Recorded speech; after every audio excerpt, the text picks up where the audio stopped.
Hello, my name is Sam Pocker. I'm an artist, and today I'm going to take you on a guided tour of a vintage Wendy's hamburger restaurant in the United States. There are very few of these 1980s style locations remaining, and we will discuss the reasons for that a little later on. But let's begin at the entrance and work our way through the restaurant. The entryway of this Wendy's is a T-shaped vestibule, an architectural feature designed for both functional and psychological impact. This space is more than a simple passage. It serves as a carefully planned transitional zone between the exterior world and the controlled interior environment of the restaurant. The T-shaped foyer consists of two entrances, meeting at a small enclosed space before opening into the main dining area. This design is common in fast food and retail architecture, primarily serving climate control and energy efficiency. The dual-door system helps prevent air exchange between the inside and outside. In hot climates, this barrier reduces the amount of warm air that enters when the door is opened, preserving air-conditioned comfort inside.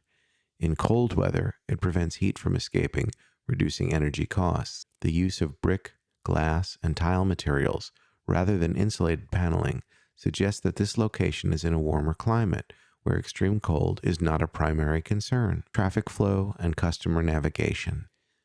The T-shaped layout allows customers to enter from multiple directions, accommodating both foot traffic from a parking lot and a potential pedestrian walkway or secondary access point. This design reduces bottlenecks at peak hours, ensuring customers don't pile up directly at the ordering counter upon entry.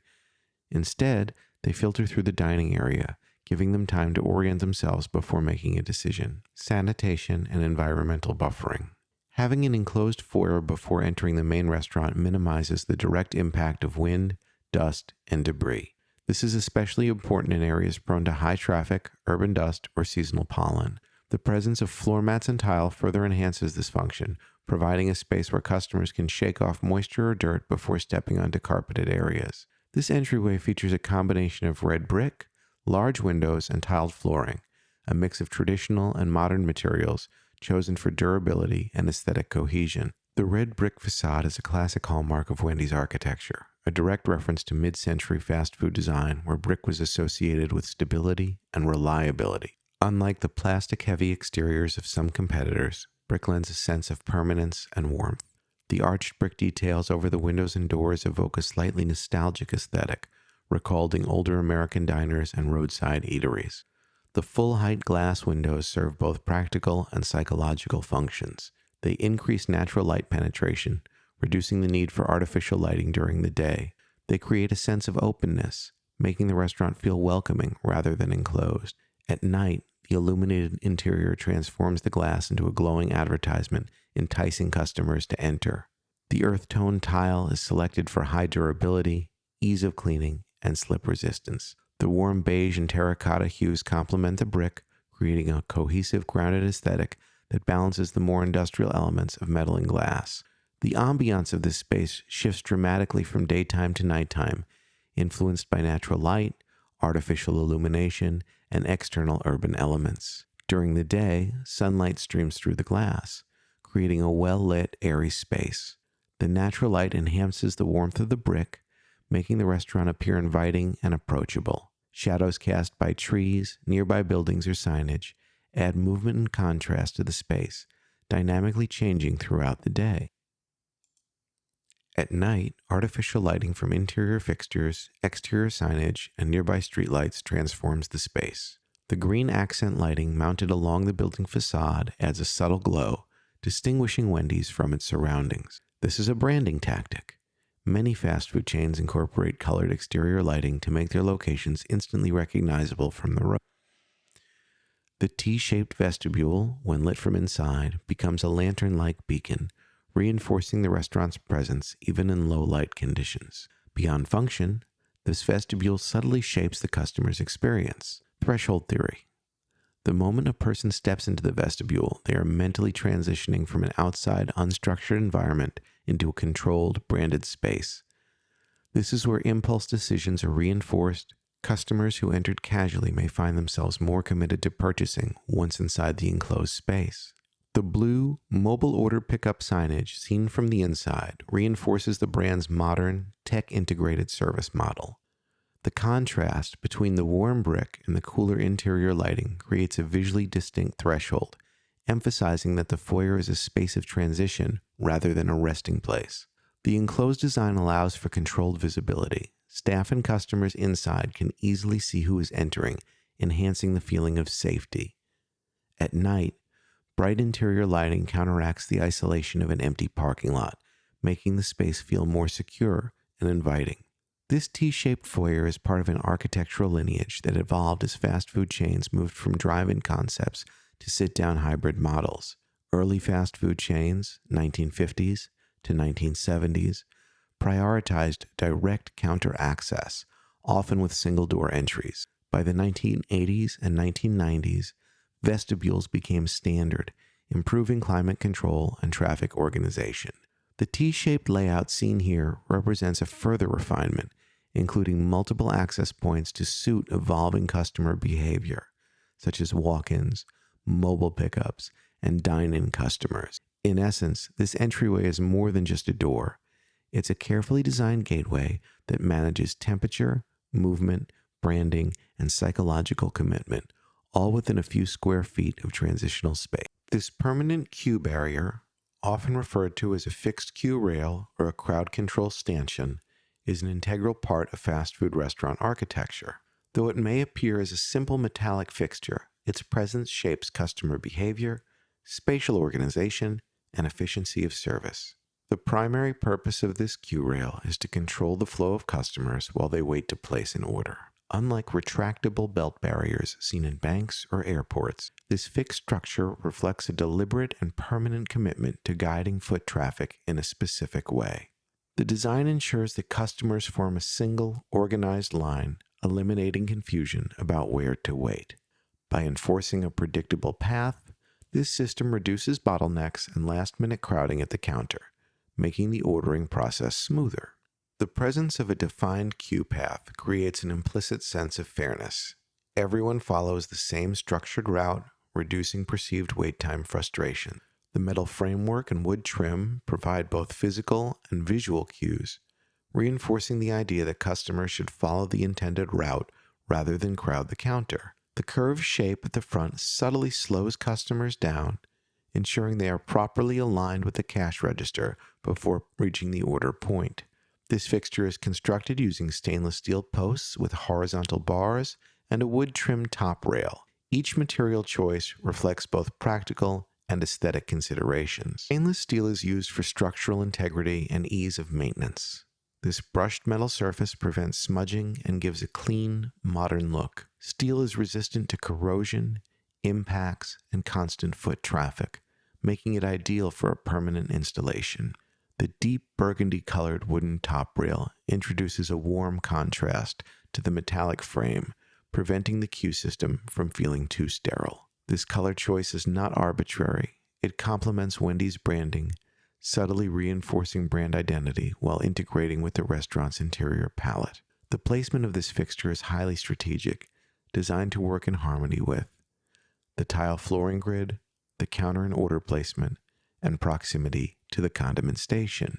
Notice how the queue structure aligns with the tiled floor pattern. This ensures a seamless integration with the existing architecture, preventing it from feeling out of place. The tiles beneath the queue system are neutral beige and terracotta, reinforcing the idea of a grounded, navigatable space. The queue rail directs traffic towards the cash registers in a controlled manner, preventing customers from rushing forward unpredictably. This layout ensures that employees can focus on one customer at a time, improving service speed and accuracy. After ordering, customers exit the queue towards the condiment and drink stations, allowing for a natural flow without obstructing incoming traffic. The presence of a fixed queue structure marks an evolution in fast food restaurant design, responding to changes in customer behavior and service models. In early fast food architecture, customers approached a long, uninterrupted counter in a first-come, first-served model with minimal guidance. This often led to crowding, confusion, and inefficient ordering, particularly during peak hours. By the late 20th century, fast food chains recognized the need for a structured queue system. Initially, retractable belt barriers or movable stanchions were used, allowing flexibility based on customer volume.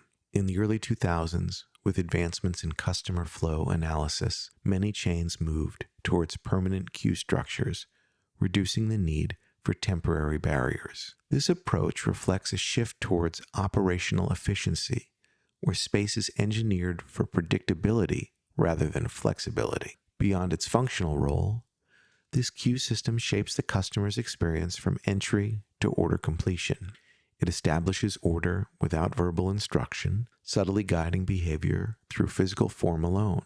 The use of warm wood tones in a metallic frame creates a balance between structure and hospitality. Its permanence signals that Wendy's values efficiency, organization, and a seamless dining experience. In essence, this simple architectural fixture is a microcosm of fast food design philosophy, balancing efficiency, durability, and psychological influence to enhance both service speed and customer comfort. Now let's have a look at the counter, which we're going to break into thirds. The right third of the counter serves as the transaction hub, where the final steps of the customer experience, ordering, payment, and brand engagement occur.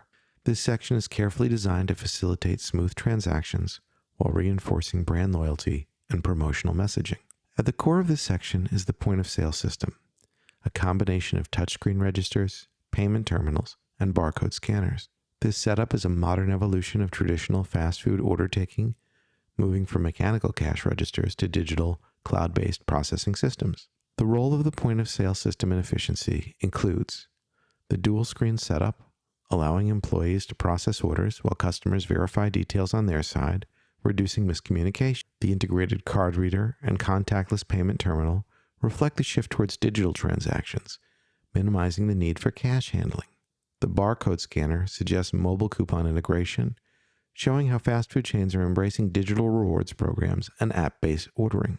This section of the counter is a nexus of efficiency and technology, ensuring that transactions are quick, seamless, and adaptable to evolving customer preferences. In front of the point of sale system, we see a small display of promotional materials, reinforcing Wendy's branding.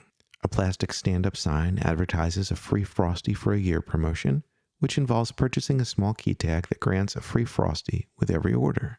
This is an example of long-term brand engagement, where customers are encouraged to return frequently, reinforcing loyalty through repetition. A small branded donation box sits next to the register, likely tied to Wendy's charitable initiatives, particularly their adoption and foster care advocacy. This subtle placement serves a dual purpose, reinforcing corporate social responsibility while allowing customers to participate in an act of goodwill at the moment of purchase. Both of these elements demonstrate how fast food counters have evolved beyond simple transactions, incorporating customer engagement, brand identity, and social responsibility directly into the ordering experience. The rightmost edge of the counter is framed by a wooden border, separating it from an adjacent area of the restaurant. This architectural feature creates a visual endpoint, subtly directing customer attention towards the register and providing a sense of order and structure, preventing the counter from feeling too open or undefined. Additionally, the tile pattern on the counter wall consists of a neutral beige tone with diamond-shaped accents aligning with Wendy's mid-century branding while maintaining a clean, professional aesthetic. Psychologically, this area represents the last moment before the customer completes their transaction. It's designed to be visually engaging but uncluttered, ensuring customers can focus on payment, a reinforcement of Wendy's brand identity with promotional elements positioned strategically, and an efficient interface between human and digital interaction where customers transition from ordering to receiving their food. In essence, this section of the counter is not just a payment station. It's a curated experience of brand loyalty, digital adaptation, and customer engagement, all within a compact yet highly functional space. Now let's proceed to look at the middle section of the counter. The middle section of the counter functions as a primary service area, where customer orders are finalized, food is prepared for handoff, and key operational elements ensure efficiency. This part of the counter is a bridge between the ordering process and the fulfillment of a customer's request, designed to optimize both speed and clarity in fast food service. The broad, uninterrupted countertop in this section serves as a designated transaction space. Unlike the right third, which focuses on payment processing, this middle third acts as a transitional buffer, ensuring a smooth handoff between ordering and food pickup. The countertop material is a neutral, off-white laminate, chosen for its durability and ease of cleaning. The textured black service mat in the center provides a visual anchor point for trays, ensuring employees consistently place items in the same location. The lack of excessive clutter reinforces a streamlined, functional layout, keeping the focus on food preparation rather than promotional material. This middle section is a space of constant movement, where employees move between order processing and food retrieval in an efficient, repetitive cycle. Above this section, we see a series of digital menu boards, positioned at an angle to be easily readable from multiple points in the restaurant. These screens serve several important functions. They provide a clear, legible menu, ensuring customers can make quick decisions. The backlighting creates a sense of depth, making the menu feel more dynamic and engaging. Certain menu items, such as the mushroom bacon cheeseburger, receive dedicated promotional space, reinforcing key branding and seasonal specials. The positioning of the menu boards directly above the middle of the counter ensures that this section remains the visual and functional focal point of the ordering experience. Behind the counter, the employee workspace contains essential equipment for assembling and finalizing orders. Hot trays and heat lamps, visible on the left-hand side of the frame, keep prepared items warm before handoff. Condiment bottles stored above, likely ketchup, mustard, or mayonnaise, allow for quick customization of sandwiches. A stack arrangement of drink cups ensures employees can quickly grab the correct size. The monitors behind the counter display real-time orders, keeping the entire team synchronized in a fast-paced workflow. This section is a perfect example of ergonomic efficiency, where every element is arranged for minimal movement and maximum speed. One of the most important aspects of this section is that it functions as a verification space before food is handed off. Employees confirm orders with customers, ensuring accuracy. Customers have a final moment to request modifications, such as extra condiments. This section provides a psychological pause, where customers shift their focus from placing the order to receiving their meal. In a way, this middle third of the counter is the heart of the fast food experience, where the operational rhythm of employees meets the expectation of customers in a carefully balanced, high-efficiency design. Now let's move on to the left third of the counter. The leftmost section of the counter is where the ordering process transitions into food pickup, making it a crucial final stage in the customer's journey. This area serves multiple functions, including order completion, impulse sales, and visual reinforcement of the fast food experience. One of the most visually distinct elements of this section is the clear plastic pastry case, showcasing cookies and baked goods. This placement is highly strategic. First, for psychological positioning. Located at the end of the ordering process, this display capitalizes on impulse purchasing behaviors. Customers waiting for their food may be tempted to add a last-minute item, especially if they are bringing food for others. Second, using transparency as a marketing tool. Unlike menu images, these cookies are real, tangible products, reinforcing the idea of freshness and availability. The transparent case removes any psychological barrier between the product and the customer. And third, there's a simple pricing strategy.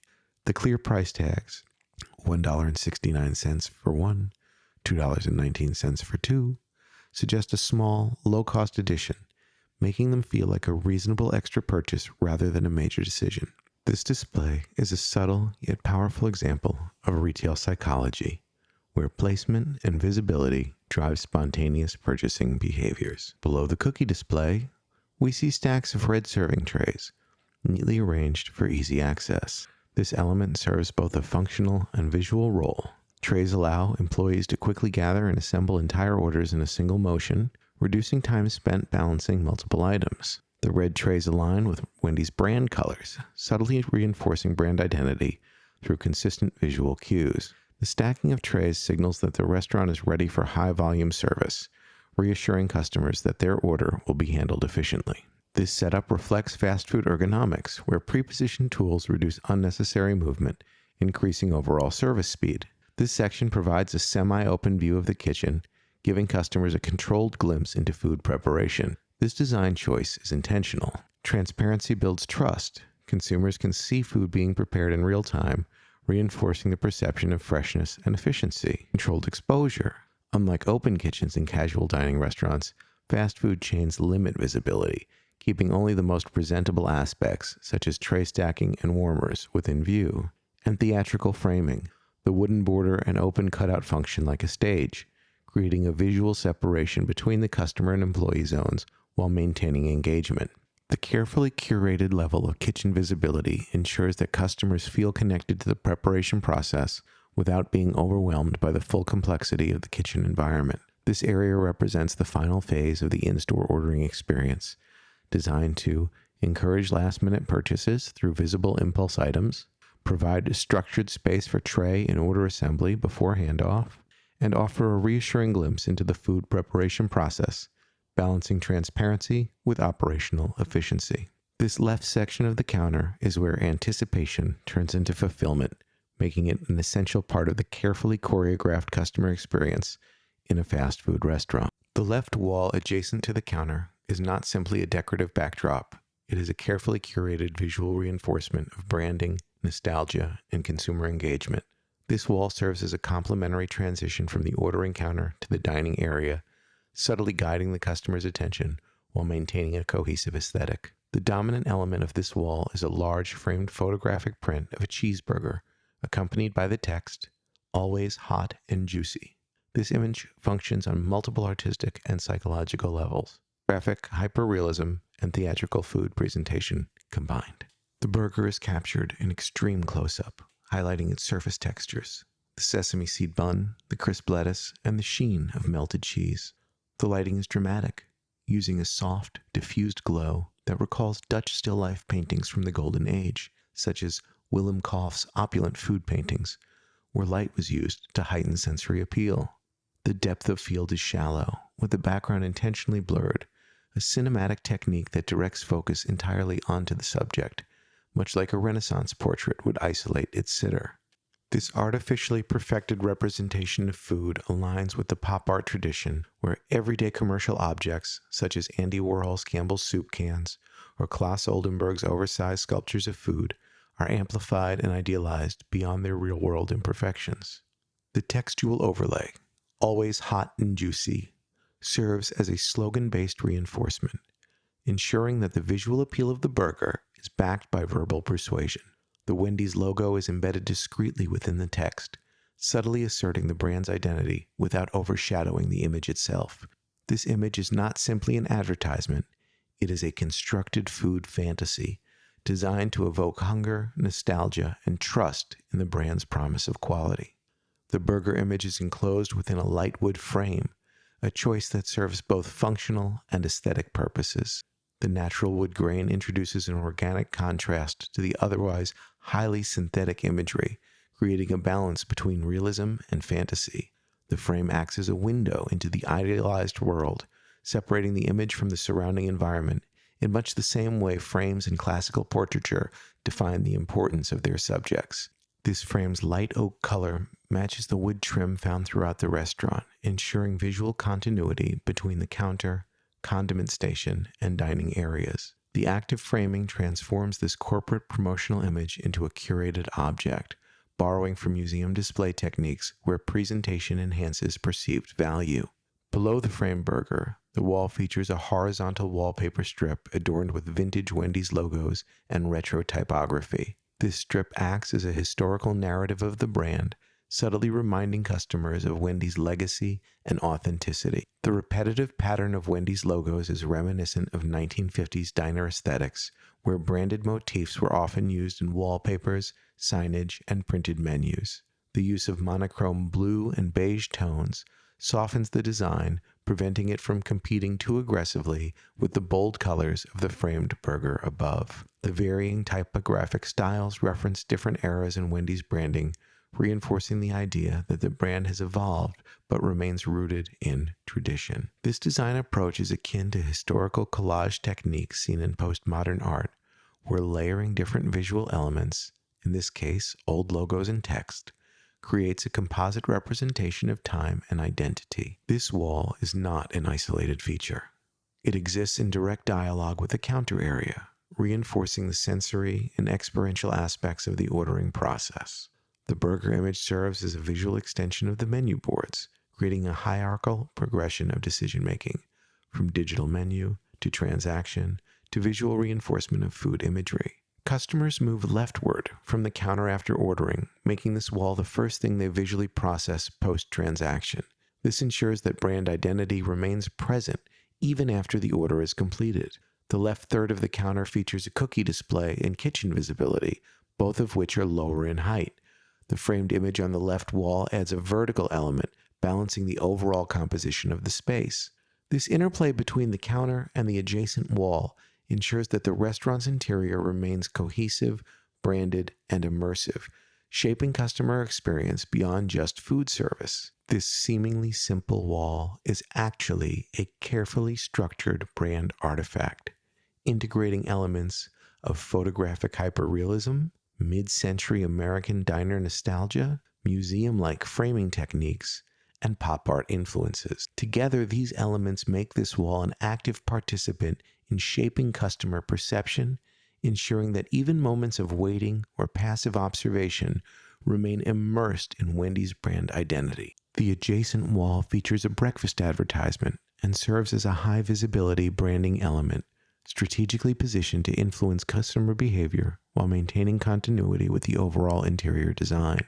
This section of the restaurant's architecture functions as a visual anchor, reinforcing key marketing messages while seamlessly integrating with the surrounding decor. The dominant feature of this wall is a large format advertisement promoting Wendy's breakfast menu.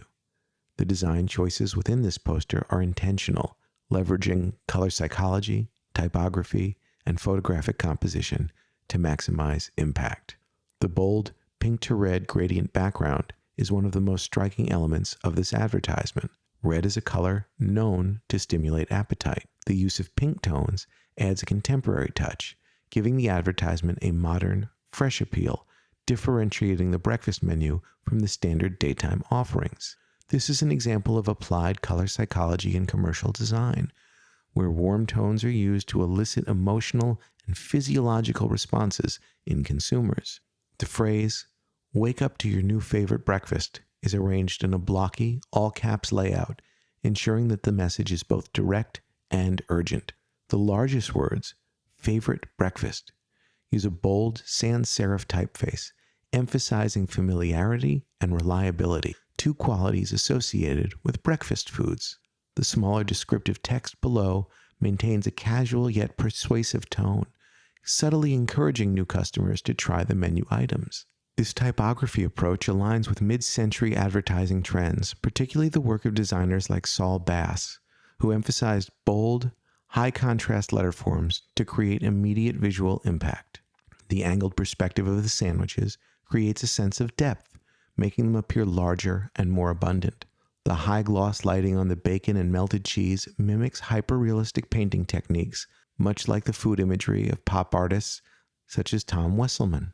The perfectly stacked layers, bacon, cheese, eggs, biscuits, are designed to idealize the food, eliminating any imperfections that would exist in real-world servings.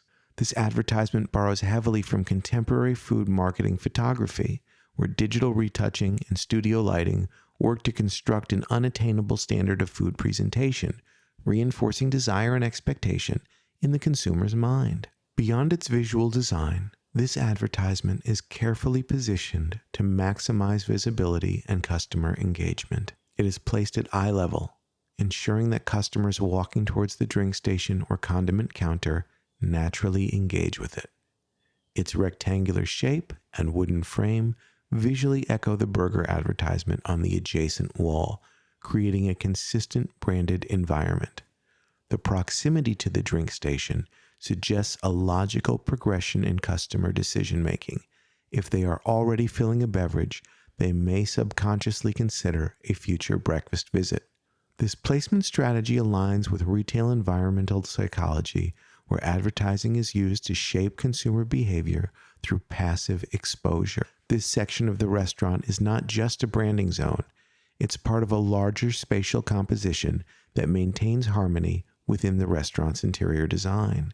The beige wall paneling provides a neutral backdrop, ensuring that the advertisement remains the primary focal point. The wood trim along the top and bottom edges mirrors the trim found throughout the restaurant, reinforcing a consistent material language. The soft contrast between the bold advertisement and the muted surroundings ensures that attention is directed where it is intended to go without overwhelming the viewer. This advertisement acts as a visual transition between the counter, drink station, and dining zone, ensuring that no part of the space feels isolated. The proximity to seating areas means that customers sitting nearby will continuously engage with the advertisement, increasing its effectiveness as a repeated exposure marketing tool. This demonstrates a fundamental principle of commercial interior design: the strategic placement of branding elements to guide customer focus without disrupting spatial harmony. This wall exists in direct conversation with the counter, condiment station, and left wall. The framed burger image on the left wall reinforces core Wendy's branding, while this breakfast ad diversifies the messaging to include morning offerings. The counter area is where customers make purchasing decisions, and this advertisement acts as a passive suggestion for future visits. The condiment station below the ad ensures that customers who pause to grab utensils are also engaging with Wendy's marketing, making this a multifunctional branding location. Together, these elements extend the Wendy's experience beyond just the ordering process, creating a fully immersive environment where every wall reinforces brand identity. Ultimately, this wall is more than a static decoration. It is a highly strategic advertising fixture that uses color psychology and typography to engage customers, leverages food photography techniques to idealize Wendy's breakfast offerings, occupies a transitional space, ensuring that it's naturally viewed by customers in motion, and harmonizes with adjacent decor, reinforcing a consistent brand atmosphere. This section of the restaurant exemplifies how fast food spaces function as both service environments and advertising landscapes, ensuring that every visual and spatial element contributes to customer engagement. This condiment station and trash receptacle is a perfect example of utilitarian design meeting aesthetic cohesion in a fast food environment. More than just a service counter, it functions as an organizational hub, a self-service efficiency tool, and a reinforcement of brand identity. Unlike full-service restaurants, where table settings and condiments are provided by staff, fast food chains prioritize customer independence. This station is designed to allow customers to collect straws, utensils, napkins, and condiments in a single location, dispose of waste without disrupting restaurant traffic flow, and customize their dining experience post-purchase, ensuring personal preference remains part of the self-service model. This approach aligns with modernist principles of functional design, where efficiency, accessibility, and visual order are paramount. The condiment station is constructed using a combination of wood, laminate countertops, and metal waste receptacles, reflecting a balance between warmth and durability. The use of light-stained oak echoes the natural wood framing found throughout the restaurant, ensuring that this practical element feels integrated rather than purely functional. This choice of material is rooted in mid-century American diner aesthetics, where wood tones were used to create a sense of warmth and hospitality in otherwise commercial environments. The neutral beige laminate surface is selected for its ease of cleaning, stain resistance, and visual neutrality. The subtle, speckled texture prevents visible wear, a common tactic in high-use commercial interiors. The inclusion of brushed stainless steel trash openings reinforces durability and hygiene, ensuring long-term resistance to stains and corrosion. The circular cutouts provide an intuitive, designated disposal area, reinforcing spatial organization without signage. Together, these materials create a cohesive yet practical aesthetic, ensuring the condiment station remains functional without feeling purely utilitarian. This station follows a modular grid-like organization, dividing elements into clearly defined sections. The left section features straws and napkins placed for quick access. The center section houses individually wrapped utensils and condiments divided into neatly arranged compartments. And the right section features a metal napkin dispenser, a small, round trash hole, and an additional waste slot, streamlining disposal. This organization aligns with Bauhaus-inspired functionalist design, where form follows function, ensuring that every element has a designated place and clear purpose. This condiment station exists in direct dialogue with the surrounding architecture. It is positioned directly beneath a large format advertisement, ensuring that customers engage with Wendy's branding while using the station. Its placement near the drink station ensures a logical, uninterrupted flow of customer movement. It acts as a buffer zone between the ordering counter and the seating area, preventing congestion near the food pickup zones. This integration reflects environmental psychology principles, ensuring that every customer intuitively understands the function and placement of this station without explicit guidance. Despite its everyday nature, this condiment station is a masterclass in functional design, material balance, and spatial efficiency. It succeeds in providing customer autonomy without disrupting restaurant flow, maintaining visual harmony through material and color integration, and reinforcing brand identity through nostalgic design elements. In essence, this is not just a service counter, it is an engineered experience designed to maximize efficiency while reinforcing the core identity of the fast food dining experience. The flooring of this fast food restaurant, specifically its ceramic tile layout and entrance mat system, serves as an essential yet overlooked component of the dining experience. Beyond mere practicality, these surfaces contribute to customer movement flow, spatial organization, and brand reinforcement. The restaurant's tile flooring follows a carefully structured pattern, balancing visual warmth, durability, and ease of maintenance. The tiles are ceramic or porcelain, materials chosen for their resistance to moisture, stains, and heavy foot traffic. Unlike vinyl or linoleum flooring, which might degrade over time, ceramic tiles maintain a polished, professional appearance with minimal upkeep. The tiles are arranged in a mix of beige, tan, and terracotta hues, evoking a warm and inviting atmosphere. This color scheme aligns with mid-century fast food interior design, which emphasized earthly tones to create a sense of comfort, a stark contrast to the stark white and black aesthetics of earlier modernist interiors. The subtle variations in tone prevent the space from feeling monotonous, while also hiding dirt and spills effectively. The tiles are arranged in a diagonal grid pattern, a technique often used in commercial interiors to guide customer movement towards key areas like the counter and drink station, and to create a sense of expanded space, making the restaurant feel more open and dynamic. The presence of accent tiles with darker tones and textured surfaces breaks up the repetition, adding visual interest without overwhelming the design. This tile arrangement aligns with the principles of architectural spatial planning, where subtle geometric layouts encourage intuitive navigation. Located near the drink station and entrance, the rubber-backed mat is an essential component of both branding and safety. The mat features a raised text Wendy's Hamburgers logo, embedding corporate identity directly into the flooring. This design choice is both functional and psychological. It reinforces brand presence in a non-intrusive, tactile manner. The textured lettering provides subtle contrast, making the mat feel less like a generic industrial fixture and more like a branded design element. This approach mirrors the tactile branding strategies seen in architectural signage, where materials and textures are used to create subconscious brand recognition. The mat is made of rubberized material with a textured surface, ensuring slip resistance in high-traffic areas. Positioned at an entry point where customers may track in moisture or debris, it serves as a functional transition zone, minimizing hazards associated with wet or dirty floors.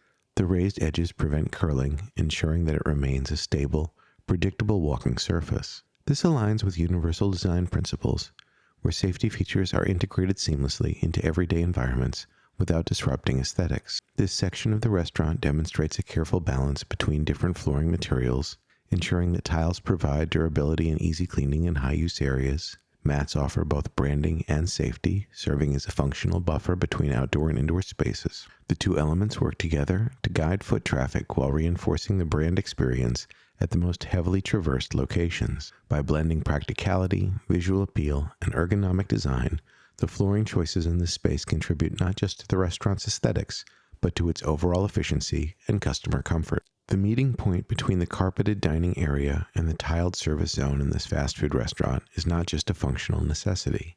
It is a strategic spatial division that plays a crucial role in defining movement, atmosphere, and customer perception. This boundary is carefully planned, ensuring that the floor itself becomes a tool for guiding behavior and structuring the space. In commercial interior design, flooring changes are used to define functional zones within an open plan layout, to create psychological cues that signal different types of activity, and to enhance durability and cleanliness by placing easy-to-clean surfaces in high-traffic areas while using softer materials and seating zones for comfort. The transition between tile and carpet in this restaurant follows these principles, ensuring that each flooring material aligns with its designated function. This flooring transition is notable because it, 1, uses 2 distinct materials for different needs. The tiled area near the counter, drink station, and condiment area is designed for durability and easy maintenance. The carpeted area in the dining section provides a softer, warmer surface, reducing noise and creating a more relaxed atmosphere. This contrast echoes classical architecture zoning techniques where harder materials, such as stone or tile, define movement spaces, while softer materials, such as wood, fabric, or carpet, signal areas for rest and gathering. 2, the flooring transition is notable because it creates a clear visual boundary. The tiles are arranged in a structured, grid-like pattern, reinforcing the orderly and transactional nature of the service area. The carpet features a more organic, abstract pattern, reflecting the social and flexible nature of the dining space. The sharp linear boundary between these 2 materials acts as an invisible threshold, signaling a transition from ordering mode to relaxation mode. This design strategy aligns with postmodern spatial planning, where material contrasts subtly guide movement without the need for signage or barriers. At this exact point where the carpet meets the tile, we see a rubber transition strip, serving several keys. It prevents tripping hazards. By creating a smooth edge, the strip reduces the likelihood of customers stumbling when moving between surfaces. 2, it reinforces the separation of zones. The visible boundary helps customers intuitively adjust their pace and behavior as they step from one material to another. And 3, it absorbs wear and tear. The transition strip acts as a buffer, preventing fraying of the carpet edge and reducing tile chipping over time. This technique reflects universal design principles, ensuring that the space remains accessible and user-friendly for all customers, including those with mobility challenges. The moment a customer steps from the hard tile onto the softer carpet, their body instinctively relaxes. This is a key reason why hospitality and dining areas frequently incorporate carpeting. The hard tile near the counter keeps customers alert and moving efficiently, preventing bottlenecks.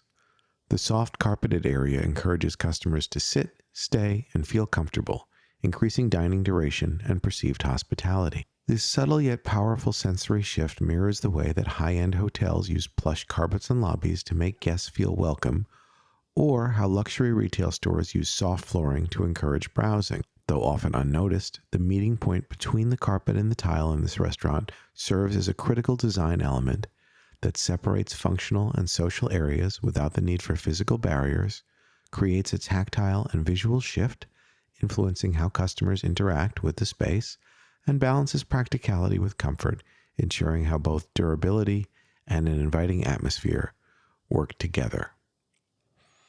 This flooring transition exemplifies how even the most utilitarian elements of commercial design are carefully orchestrated to enhance the customer experience, operational efficiency, and brand identity in fast food art. The carpet in this fast food restaurant is an essential yet often overlooked element of commercial interior design. Beyond providing aesthetic warmth, it serves acoustic, functional, and branding purposes, while subtly reinforcing the atmosphere of the dining area. The dominant color in this carpet is a rich burgundy, interwoven with streaks of blue, teal, and subtle golden hues. This color scheme is strategic, balancing visual appeal, stain resistance, and brand alignment. Why burgundy? Well, warm tones like burgundy and deep red have historically been used in hospitality settings to invoke warmth, richness, and comfort.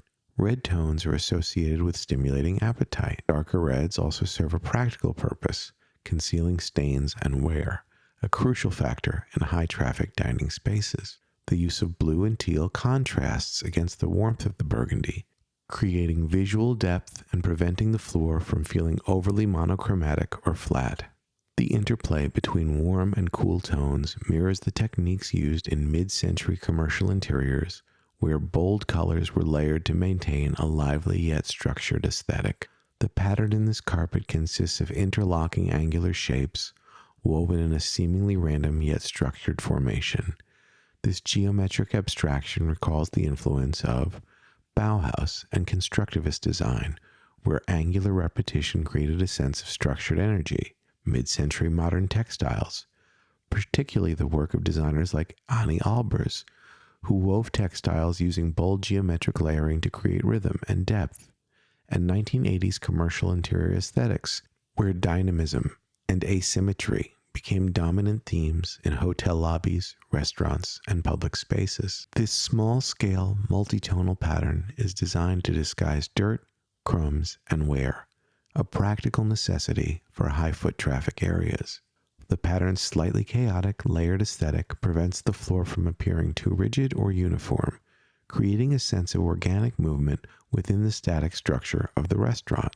The carpet is likely a low-pile, commercial-grade synthetic fiber, chosen for durability and ease of maintenance. Synthetic fibers, usually nylon or propylene, are standard in restaurant carpeting because they resist stains and moisture, have a high abrasion resistance, and offer sound dampening properties. This aligns with the design philosophy of post-war American diners, where carpets were introduced to soften the sensory experience in otherwise rigid industrial dining spaces.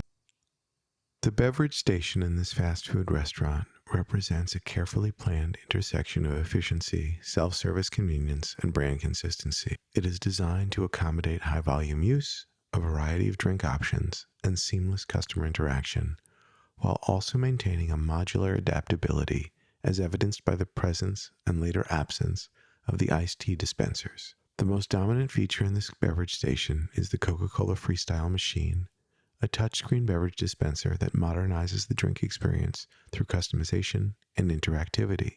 The smooth, curved white exterior of the Freestyle machine contrasts with the wood tones and angular lines of the surrounding cabinetry, making it stand out as a futuristic, high-tech focal point.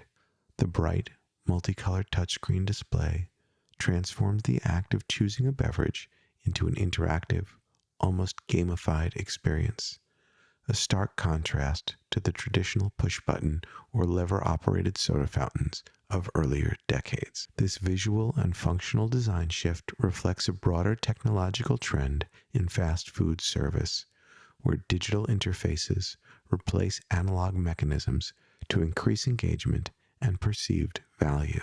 The Coca-Cola Freestyle system allows customers to mix and match flavors, an innovation that aligns with mass customization trends in contemporary consumer culture. A large, single dispensing area reduces clutter and minimizes mechanical complexity compared to older multi-nozzle dispensers. The integrated ice dispenser eliminates the need for a separate ice bin, streamlining the process and reducing potential hygiene concerns. One key observation is during the daytime and the evening, the appearance and disappearance of two iced tea dispensers, positioned to the right of the Freestyle machine in one image and missing in another. This suggests that the restaurant's beverage station is designed with modular adaptability, allowing for time-sensitive offerings. For example, iced tea may only be offered during peak meal hours. Seasonal menu shifts. For example, iced tea may be more in demand during summer months and removed in the winter, and for operational adjustments based on customer traffic and beverage demand. The ability to add or remove dispensers without disrupting the overall design highlights the importance of flexibility in modern restaurant layouts, where fixed installations must coexist with adaptable components. Atop the Coca-Cola Freestyle machine sits a large industrial-grade ice maker, an element of purely functional design that prioritizes capacity over aesthetics. The presence of an external ice machine suggests that the built-in ice dispensing capability of the Freestyle machine alone is insufficient for the restaurant's volume. This setup ensures that staff can refill the machine quickly without disrupting customer access, a practical move in high-demand environments. The bulkier industrial appearance of the ice machine contrasts sharply with the Freestyle unit, emphasizing its utilitarian role over any aesthetic consideration. This dual-component approach, integrated freestyle ice dispenser and external ice supply, is a functional compromise, balancing customer self-service with back-of-house efficiency. Adjacent to the beverage machine is a wood and metal cabinet housing cup lid dispensers, positioned beneath a stainless steel drip tray. The cabinet matches the warm wood tones used in other elements of the restaurant's design, creating visual continuity. The stainless steel drip tray and cup lid dispensers introduce an industrial element, reinforcing sanitary and functional priorities. The cup lid dispensers are positioned at an accessible height, allowing for quick, one-handed use while still keeping them securely enclosed to maintain cleanliness. The drip tray beneath the dispensers serves both aesthetic and practical functions, catching excess liquid while creating a structured, contained beverage area. This combination of enclosed storage, stainless steel accents, and modular adaptability reflects fast food industry best practices, where cleanliness, efficiency, and customer convenience are paramount. The beverage station is positioned against a window, integrating it into the overall spatial layout of the restaurant. The dark, reflective surface of the window contrasts with the bright digital interface of the freestyle machine, amplifying its visual prominence. The adjacent trash receptacle, which mirrors the design of the condiment station, ensures that customers can dispose of used cups and napkins without disrupting traffic flow. The placement of the beverage station along the perimeter of the restaurant, rather than near the counter, keeps customer movement separate from ordering queues, reducing congestion. This intentional positioning aligns with fast food spatial efficiency principles, where drink stations are placed strategically near exits to encourage last-minute refills, and where customer traffic is guided away from high-pressure areas like the order counter to maintain a smooth, intuitive dining experience. The beverage station in this restaurant is not merely a utility, it is a dynamic, evolving component of the customer experience, balancing digital interactivity, modular adaptability, and operational efficiency. The freestyle machine modernizes self-service beverages, transforming drink selection into a customizable, engaging interaction. The removable iced tea dispensers highlight the need for seasonal flexibility in fast food layouts. The integrated yet externalized ice machine ensures uninterrupted service in high-volume settings. The combination of wood, stainless steel, and digital elements reflects the fusion of classic fast food design with contemporary technological advancements. Ultimately, this beverage station encapsulates the ongoing evolution of fast food interiors, where modularity, technology, and ergonomic efficiency merge to create an optimized, user-friendly space. This section of the restaurant interior, positioned near the exit door, highlights the interplay between function, spatial psychology, and design consistency. Here, we can see a carefully placed single table with 2 chairs, a modest yet intentional trash receptacle, and exterior signage subtly integrated into the visual composition of the windowed facade. The glass-paneled exit door, framed in black metal, is a transitional space, both physically and visually. Unlike the primary entryway, the door serves a secondary function, allowing customers to leave efficiently after finishing their meal.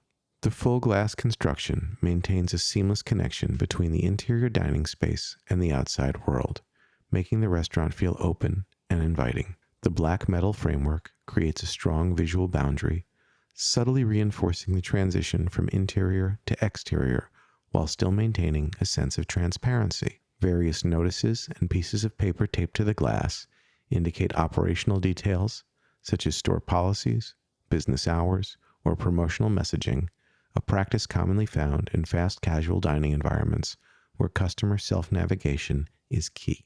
At night, the reflective quality of the glass enhances the interior's visibility, creating a sense of depth as reflections blend the inside and outside environments. Adjacent to the exit sits a small, 2-seat table, an arrangement that at first glance seems somewhat isolated from the larger dining area. This placement caters to solo diners or quiet conversations, a deliberate contrast to the communal clusters of tables in the restaurant's center. Being near the exit, this seating arrangement allows for a quick, low-commitment dining experience, ideal for customers who prefer a brief stop rather than an extended stay. While still within view of the main dining space, this table offers a degree of detachment, an important factor in restaurant seating psychology. The tabletop's speckled laminate finish maintains continuity with other tables in the restaurant, ensuring a uniform visual identity. The chairs, made of blonde wood with black cushioned seats, mirror the ones found throughout the space, reinforcing design consistency. The light wood trash receptacle, positioned just beside the exit, is a practical necessity that also aligns with the restaurant's overall design language. Here are the two main material considerations. Wood veneer paneling with a slightly textured grain. This finish ties into the restaurant's nostalgic, warm aesthetic, a contrast to the stark industrialism of modern fast food chains that favor stainless steel or plastic fixtures. And the speckled laminate countertop. The beige and black speckled surface matches the main counter and table designs, subtly reinforcing material unity. Positioned near the exit, this trash bin encourages customers to discard waste before leaving, a key consideration in self-service dining layouts. Its placement between the table and door ensures minimal interference, preventing a cluttered or obstructed flow of movement.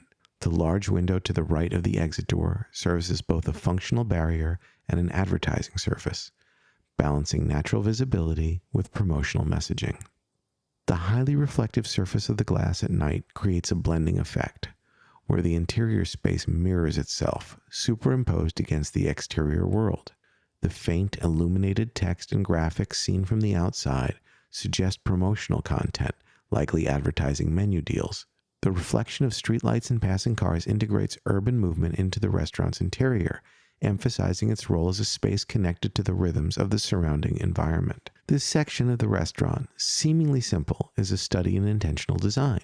The exit door creates a defined yet permeable transition between the indoor dining space and the urban landscape beyond.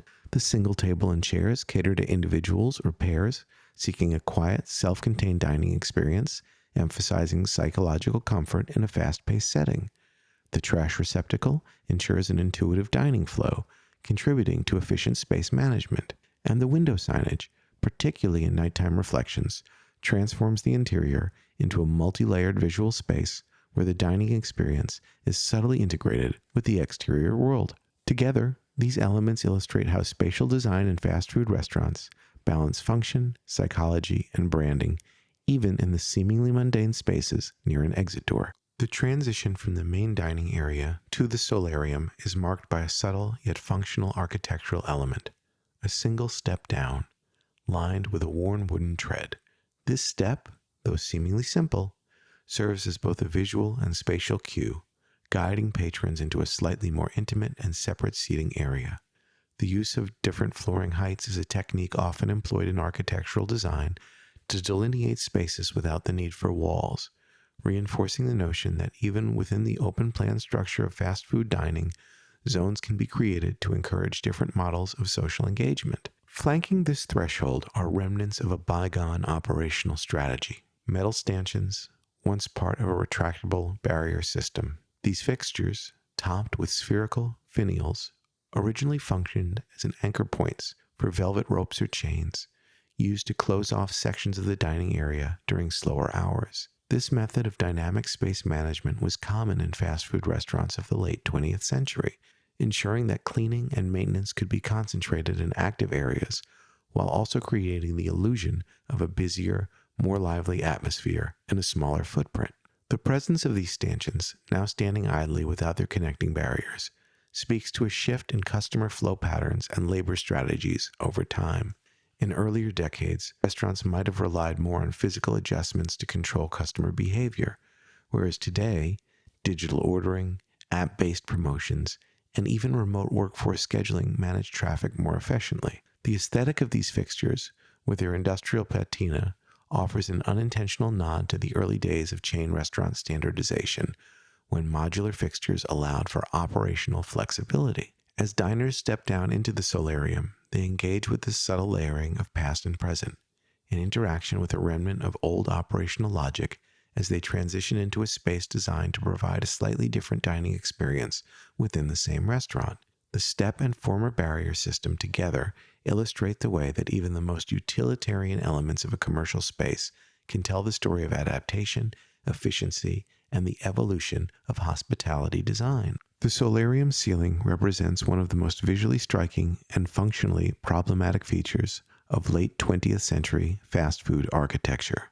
Intended to create an open, airy, and sunlit atmosphere, solariums like this one drew inspiration from modernist glass architecture, most notably the international style and high-tech architecture, where transparency, light, and industrial materials shaped design.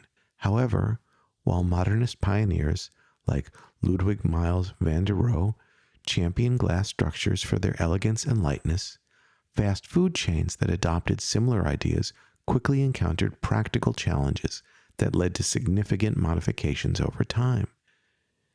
At its inception, this solarium ceiling was fully transparent, designed to flood the dining area with natural light.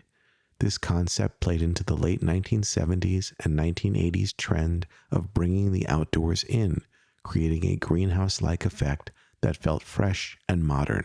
However, the uncontrolled solar gain became a major issue, turning these spaces into overheated, uncomfortable zones, particularly in the summer. To counteract this, the glass ceiling has been entirely covered over in opaque black panels, erasing its original function as a light-filled extension of the restaurant. This move mirrors the trajectory of many fast food solariums, where early optimism about glass-heavy design gave way to the reality of excessive heat, glare, and maintenance issues.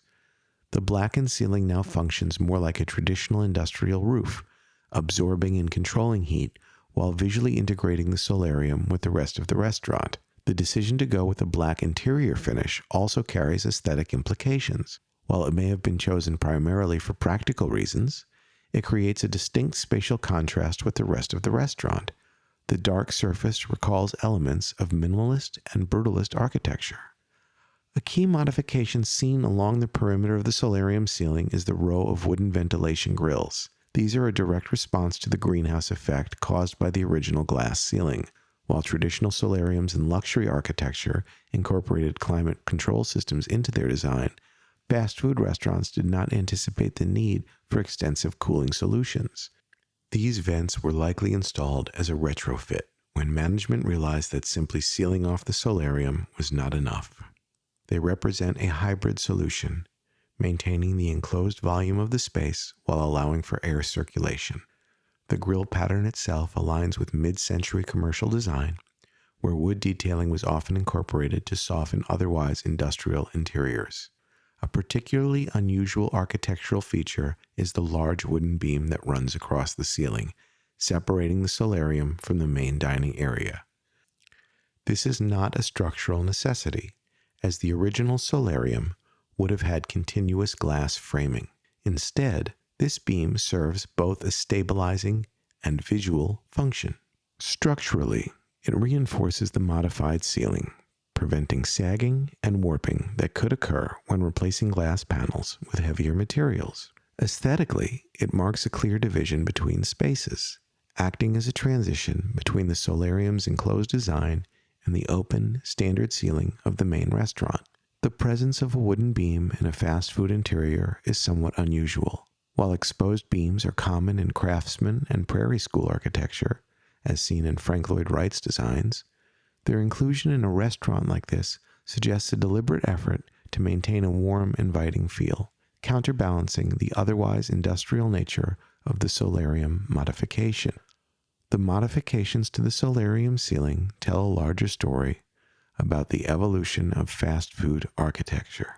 Initially introduced as a trendy, light-filled dining concept, solariums became a headache for many chains due to heat buildup, condensation issues, and mold growth. The covered ceiling and added ventilation grills seen here represent the end result of this architectural experiment, a space that has been reworked to emphasize function over form, sacrificing the original solarium's intended transparency in favor of comfort and efficiency. This transition is emblematic of postmodern commercial design, where early radical ideas often gave way to practical, mundane realities. While fast food chains like Wendy's initially embraced solariums as a way to differentiate their brand and attract customers, the long-term costs, both financial and environmental, forced a shift back towards more conventional, climate-controlled interiors. This solarium ceiling, then, is not just a functional alteration. It is a testament to the push and pull between architectural idealism and operational reality. It speaks to broader themes in architectural history, the tension between modernist transparency and the need for climate control, between form and function, and between experimental optimism and long-term sustainability. The track lighting that lines the edge of the solarium is a striking departure from the more uniform ceiling fixtures found in the rest of the restaurant. Unlike the recessed fluorescent panels that create a flat, evenly lit atmosphere in the main dining area, the track lights serve a more theatrical function, focusing their beams downward and accentuating the depth of the solarium's space. The directional nature of these fixtures creates a chiaroscuro effect, reminiscent of Caravaggio's use of dramatic lighting contrasts, where the beams emphasize the linearity of the solarium's curved windows while leaving the upper ceiling in shadow. This controlled illumination has the effect of making the solarium feel somewhat isolated from the rest of the restaurant, almost as though it has its own distinct environment rather than a seamless extension of the main dining area. At night, the track lights produce a visual layering effect. The brightest surfaces, typically the tabletops and tiled half wall, stand out against the dimmer surroundings, directing the eye to the diners who occupy the space.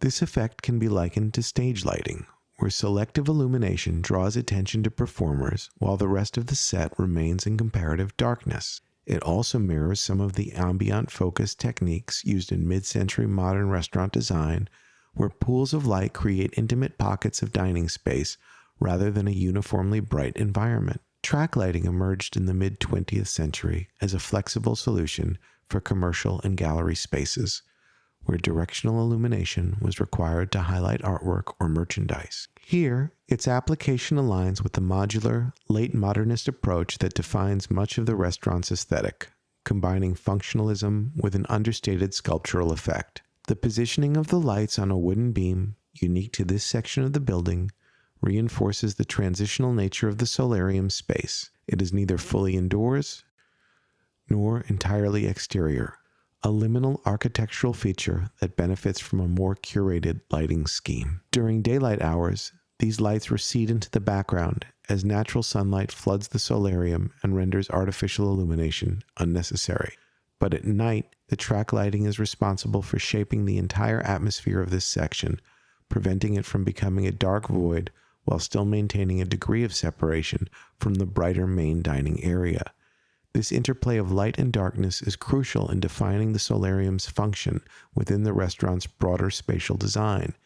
It remains an inviting, yet subtly distinct environment. Now I'd like to talk about the tables and chairs. Let's begin with the chairs. They exhibit a classic bentwood design, a style that finds its origins in the 19th century innovations of Michael Tonet, the Austrian-German designer who pioneered the use of steam-bent wood to create strong yet lightweight furniture.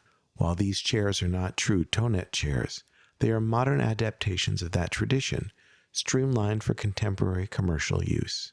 This structure consists of curved wooden slats, each designed for durability and stackability, which are key in high turnover environments like fast food restaurants. The smooth, rounded edges contribute to an inviting yet non-committal seating experience, comfortable enough for a brief meal, but not so luxurious as to encourage lingering.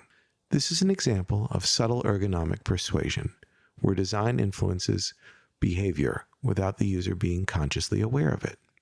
The seat is upholstered in black vinyl, a material chosen for its wipe clean practicality rather than comfort. The glossy finish reflects light, reinforcing an association with sanitation and efficiency. This echoes the mid-century fascination with synthetic materials, where designers like Charles and Ray Eames experimented with industrial laminates and molded plastics to create furniture that was both aesthetic and utilitarian. Now, let's turn our attention to the table. It is a standard commercial-grade design featuring a laminated particle board top supported by a black metal pedestal base. This type of table is engineered for maximum stability with minimum material use, a nod to the modernist principle of less is more. The pedestal base eliminates the need for four legs, allowing unobstructed legroom and flexibility in seating arrangements. This is an important consideration in high-traffic areas where movement needs to be fluid and adaptable. Perhaps the most intriguing detail of this table is its speckled laminate surface. The pattern, a mix of black, white, and orange flecks on a neutral beige background, recalls the terrazzo flooring technique developed in Renaissance Italy. Terrazzo, originally made from marble chips set in cement, was popularized in the mid-20th century as a durable, cost-effective surface for public spaces. This tabletop, however, is not true terrazzo, but a printed laminate imitation, illustrating the democratization of material aesthetics. Much like how early 20th century modernists sought to make high design accessible to the masses, this surface offers the visual appeal of terrazzo while utilizing contemporary industrial processes to keep costs low. The pattern serves as both an aesthetic and functional purpose. The speckled effect disguises stains and wear, making it ideal for an environment where spills are inevitable. The use of a rounded edge profile prevents chipping and contributes to the softened aesthetic of the space, reducing the perception of harshness. This ties into a larger trend in public furniture, designing objects that feel sturdy yet welcoming, durable yet approachable. Finally, let us consider how these elements interact with the space around them. The chairs, table, and surrounding muted tile walls create an environment that is visually controlled and psychologically neutral. The muted tones of the table and chairs allow the bolder branding elements of the restaurant, such as the menu boards and signage, to take precedence. This hierarchy of visual importance is carefully calibrated to reinforce the brand identity without overwhelming the customer. The dining room as a whole is a carefully orchestrated blend of functional design and aesthetic intention, embodying the commercial interior aesthetic that dominated fast food spaces in the late 20th and early 21st centuries. While its primary function is utilitarian, providing a comfortable, efficient, and inviting space for patrons, the elements that define the space are deeply embedded in a broader architectural and artistic context. The floor, a combination of tile and carpet, creates a visual and tactile contrast that delineates the space without the need for physical barriers. The tiles near the ordering counter offer a durable, easy-to-clean surface, reinforcing the practical demands of high-traffic areas.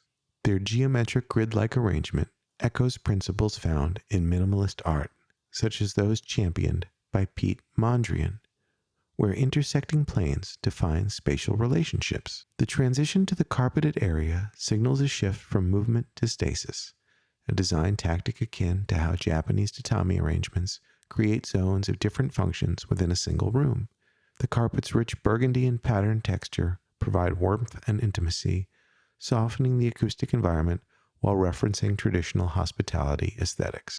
The furniture follows principles of modularity and repetition. The square, laminate top tables are unassuming but intentionally versatile, arranged in configurations that allow for both individual seating and communal dining.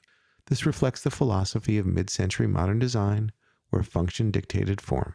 The simple curved wooden chairs with black cushioned seats provide a classic contrast, subtly echoing Bauhaus principles of mass-producible, ergonomic seating. Their uniformity contributes to an egalitarian dining experience.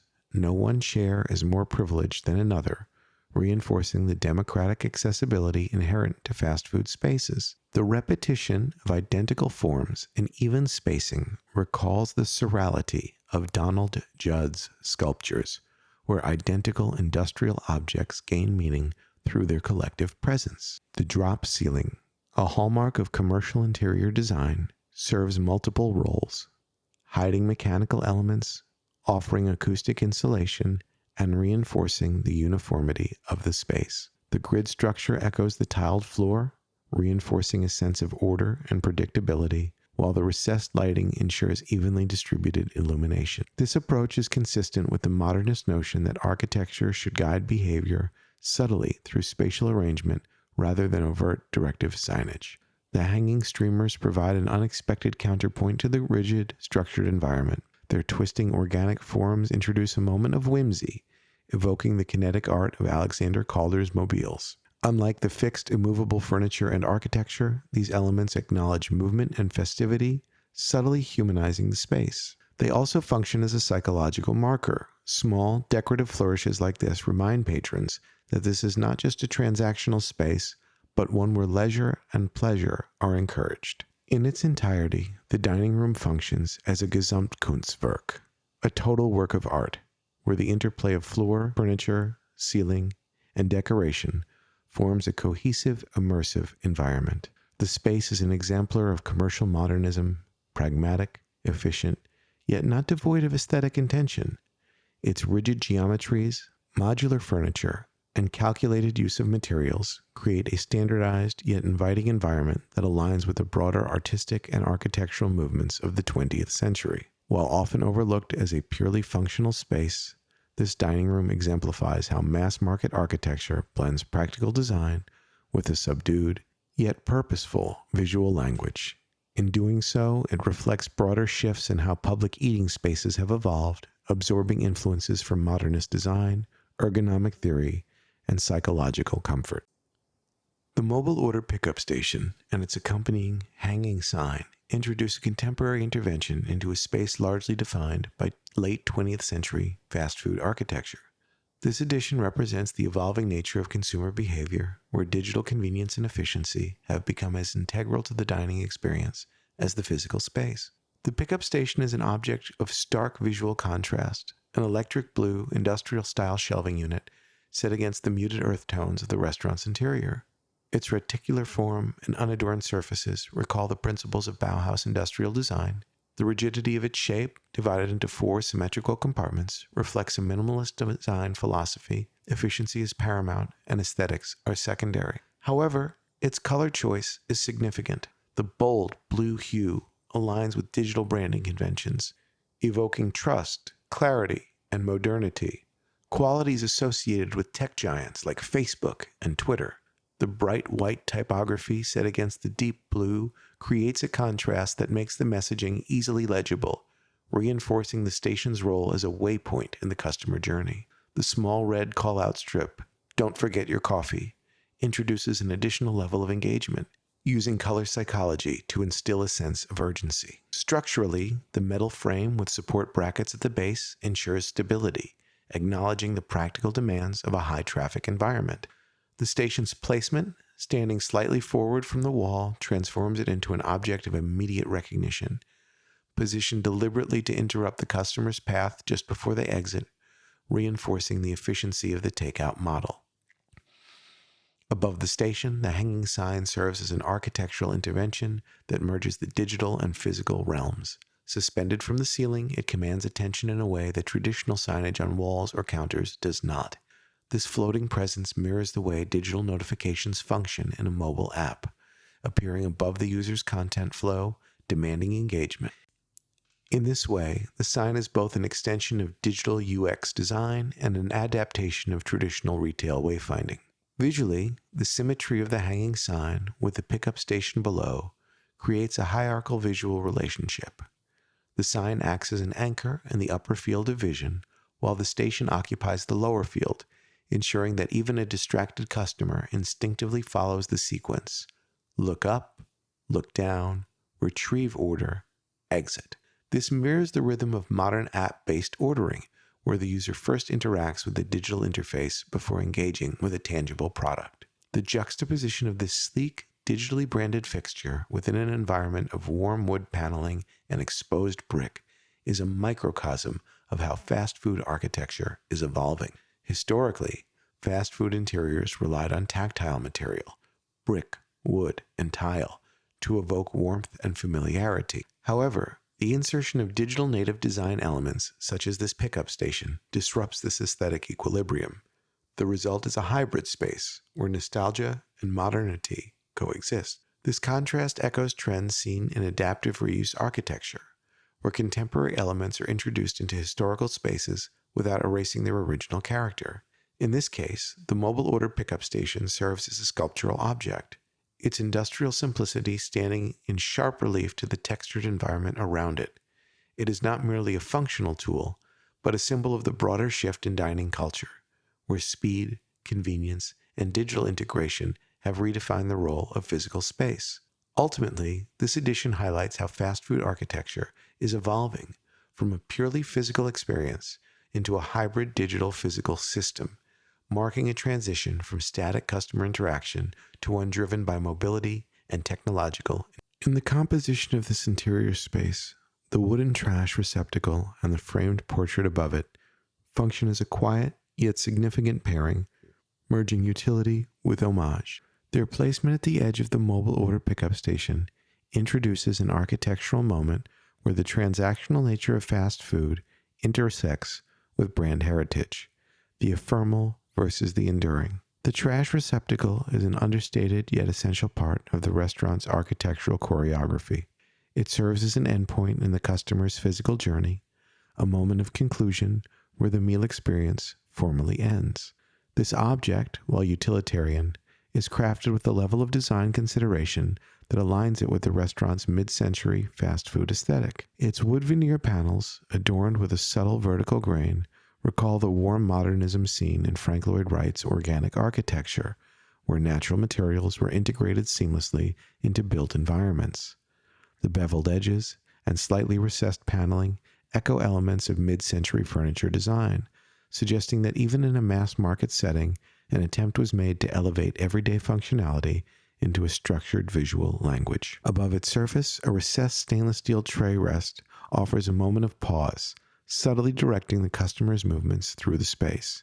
The presence of a single discarded tray in the image underscores the receptacle's role as a liminal object, caught between use and abandonment, between consumption and disposal, a direct reflection of fast food's ephemeral nature. Above the trash receptacle, the framed tribute to Wendy's founder, Dave Thomas, serves as a visual counterpoint to the purely functional object below it.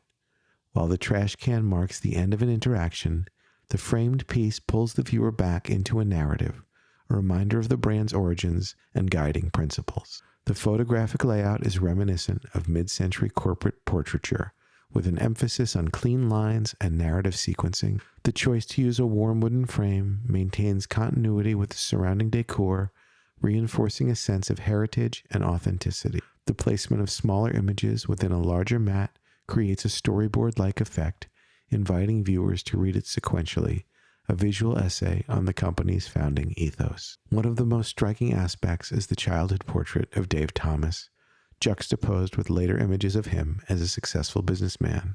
This then and now composition recalls the documentary approach of photographers like Dorothea Lange, whose visual storytelling conveyed growth, struggle, and resilience. The use of blue as an accent color ties the historical narrative to Wendy's contemporary branding, making it clear that while the past is being honored, it is also being actively integrated into the present. The dialogue between the trash receptacle and the framed tribute is an architectural juxtaposition of impermanence and legacy.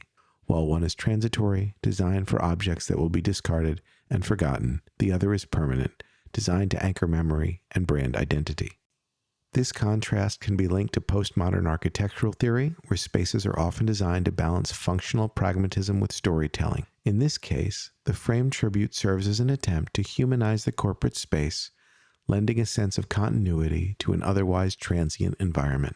From an artistic standpoint, the stacking of these two elements, the framed tribute resting just above the waste receptacle, mirrors the classical practice of hierarchies in painting, where a divine or authoritative figure is placed above the mundane. Religious triptychs from the Renaissance often follow a similar structure, with a central icon at eye level and a lower section devoted to material concerns. Here, the spatial placement of these two objects suggests an unintended visual hierarchy, where brand legacy hovers above the momentary rituals of fast food consumption.